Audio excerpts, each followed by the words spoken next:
The question here is, do you praise Buddha? Well, I think the answer is yes. Throughout the Buddhist scriptures, we see praises to the Buddha, and I don't want it to be misconstrued as sort of bowing down to a god or a human figure who is superior to us. What it is, I think, is praising the attributes of the Buddha, praising the fact that he is, as the name implies, the name Buddha implies, the awakened one, that he has discovered the answer to the problem of suffering in terms of the relationship between suffering and craving, and he has committed himself in the context of compassion for all of us sentient beings to help us all with our suffering. So that is very praiseworthy when you think about it. And also, to praise Buddha, I think, means shifting the focus away from ourselves. We have a great tendency toward egocentricity. In other words, the idea that I'm the center of the universe, that I'm the most important person in the world. And certainly in some sense, for each of us from our own vantage point, we are the most important.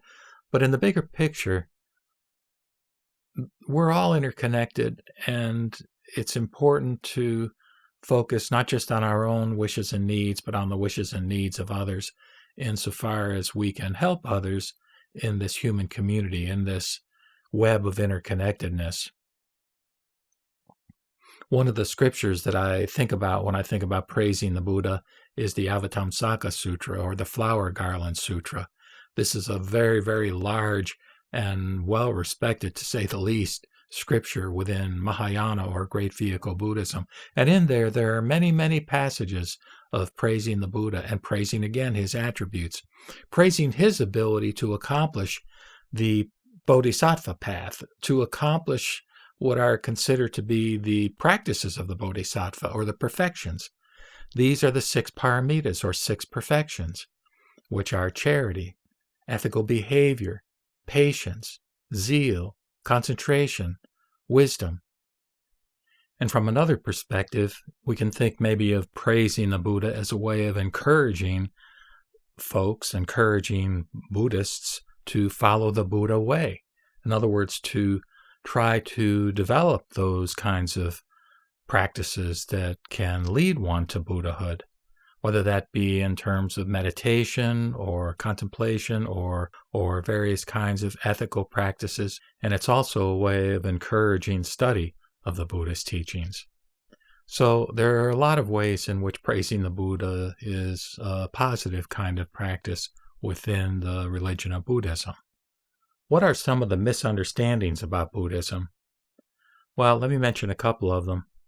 One is that, as I think you know, the basic principle within the early form of Buddhism in terms of the Four Noble Truths is that suffering or unsatisfactoriness is inevitable in this life.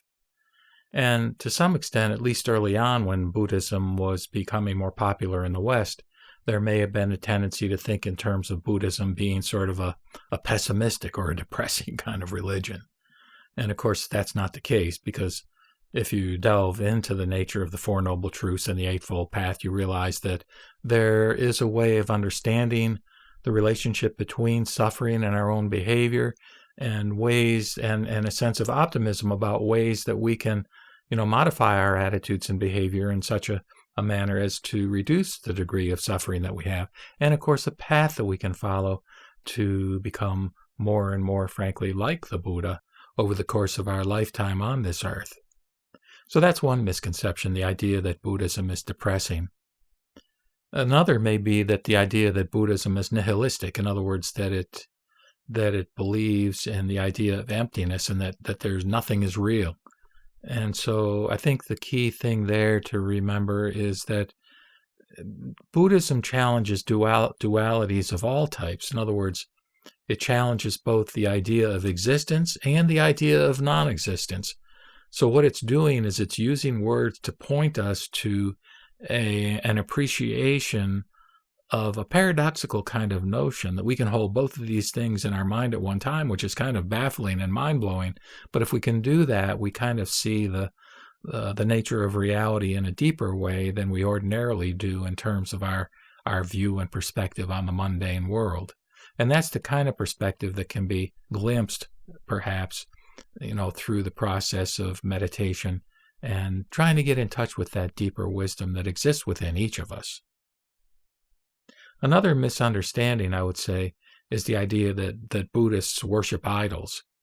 Yes, we have statues, we have paintings and all the rest, but for Buddhists, it's not so much a question of worshiping these idols as much as looking at these images as a way of inspiring us to the ideals which those images represent.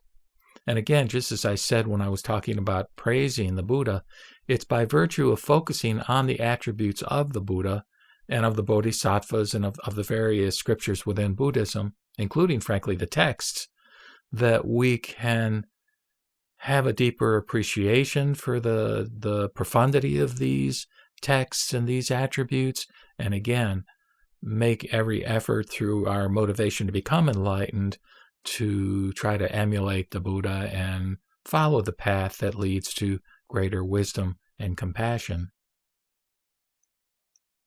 Afterlife in Buddhism, ? What is the belief about afterlife? Well, that's a question that is answered differently by different branches of Buddhism. And I think you probably already know that in the early form of Buddhism, there was no focus on the afterlife per se. The idea was in attaining nirvana, or as far as death is concerned, parinirvana, the idea was that it's like a candle being blown out. In other words, at that point, that there is no particular continuing existence. In fact, all things are impermanent, and our very life and our existence within this world, in that sense, is impermanent. And so when it ends kind of thing. But again, in the later forms of Buddhism that became more spiritually oriented within the Great Vehicle branch of Buddhism, particularly within the Pure Land sects, that there was this belief in an afterlife in the sense that we can be born in a place fairly similar in some ways to the Christian heaven, a land of bliss, a land of happiness, where, frankly, in the earlier forms of the Pure Land tradition, the way that was characterized was that it was like an advanced university. In other words, we didn't have the encumbrances that we have in this life of the greed and the aversion and the ignorance that plague us as human beings, and that in this Pure Land, or in this land of happiness, we could study, we could practice, and we could make quicker progress toward the ultimate goal, which is the goal of all Buddhists, namely to become enlightened, or actually to become a Buddha. Why did you choose to be Buddhist over any other religion?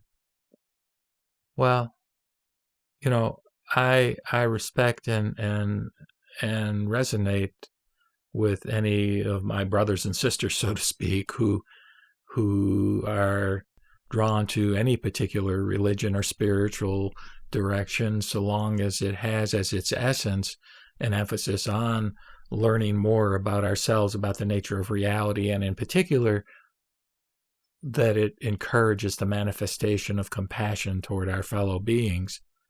But what Buddhism had that it seemed like to me was unique was an explicit description of the fact that there are different paths toward this more ideal state of wisdom and compassion, and that through these different paths that Buddhism was able to adapt itself to people with different personalities and different circumstances. So who knows why a person chooses a particular religion? Often it's because they get raised in that particular tradition. And one of the questions here is, did you grow up Buddhist? If not, how did you learn about it and what intrigued you? Well, I didn't grow up Buddhist, and so for me it was a new kind of exposure that occurred in the context of a spiritual awakening type experience, when I actually went about looking for some form of conceptual framework or worldview that would help explain my experience and give me a sense of comfort in the context of helping me to kind of see, where do I fit into this universe? And for me, imagining the various Buddha lands and Buddhas and Bodhisattvas and the whole cosmos that's created through these great vehicle sutras, it's hard to say why it was so attractive to me, but I was drawn to it and identified with it and continue to be happy following that path these 40 years later in my basically old age. So I hope that's of some interest and some help in answering a question that's very difficult in terms of why is any of us attracted to a particular belief system.